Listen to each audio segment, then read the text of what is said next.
They've got small town roots and national stage dreams. That's the story of Woodland Opera House's education program. Their students train year-round, then step into the spotlight and prove they belong anywhere. Let's welcome Andrea St. Clair, Education Director for Woodland Opera House and Education Program participant. We have Anna. Thank you both for joining us today. Thank you so much. Yes. Okay, so Andrea, I want to start with you. Can you tell us about the Woodland Opera House Education Program and what makes it a special place for young performers to grow? Absolutely. So we are located just 10 minutes north of the Sacramento airport. A lot of people think Woodland is very far away. We're not. We're close. In fact, I live in Sacramento and I commute into Woodland. But we have this wonderful program that's been going on for, as of next year, 30 years. Oh, wow. So 30 years, this program has just continued to grow and grow and grow. And the beautiful thing about the program is that we're not training just performers. We're training kids that want to go off and do beautiful, great things, but need the confidence, the retention, the public speaking skills. And through theater, they're able, theater and dance and technical theater, they're able to develop those skills. I love that. It's so good for students and kids just to have a platform like that where they can kind of let out that creative outlet while gaining other skills as well. Absolutely. And then this year, your junior theater festival troupe took the national stage, which congratulations, that's huge. Thank you. So what was that experience like for students? And I mean, for you to watch them and see that unravel. Absolutely. So it's our 6th year attending the Junior Theater Festival West, which is located here in our backyard in Sacramento.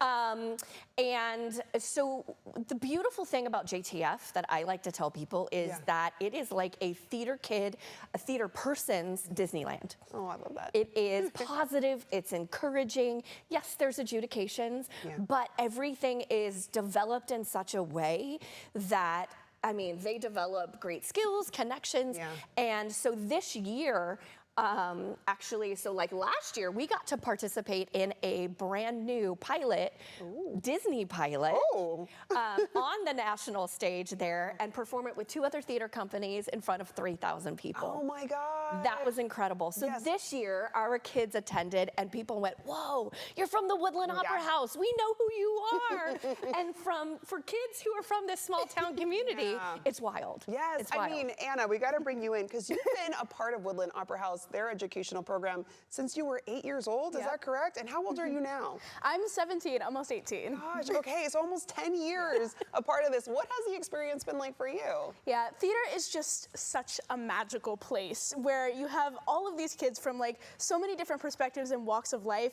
but we all come together, we all just share this love of theater together and this love of telling stories and making an impact. And truly, like, all of my best friends have come from theater and come from this magical and so supportive community. And it's so cool to see that, like, in all these different theater companies as well, and connect with all these other people who have the same experience. And I mean, 8 going on 18, I still can't get over that. Would you say that I can't either, Desiree. Would you say like you've gained leadership skills through that? I mean, because theater, it teaches you so much beyond theater. Yeah, 100%. So many of the skills that I have, I can draw a direct line back to getting those from doing theater at such a young age, especially memory retention skills. I feel like I've gained so much of, it's kind of a lot as like a little kid, you get a lot thrown at you of like, you have to memorize all these music and dance and lines, and it's all these things, but truly it's just a matter of practice. And so doing it from such a young age is so helpful. And it's also so helpful in just communication skills. I'm not planning on going into theater as a career, but I am going into public health. And communication is so important for that. And it's really good to know how to communicate with other people socially, but also communicate with an audience, with public speaking. And theater is such an interesting experience because it's a form of communication where the audience does not know as much as you do about the show.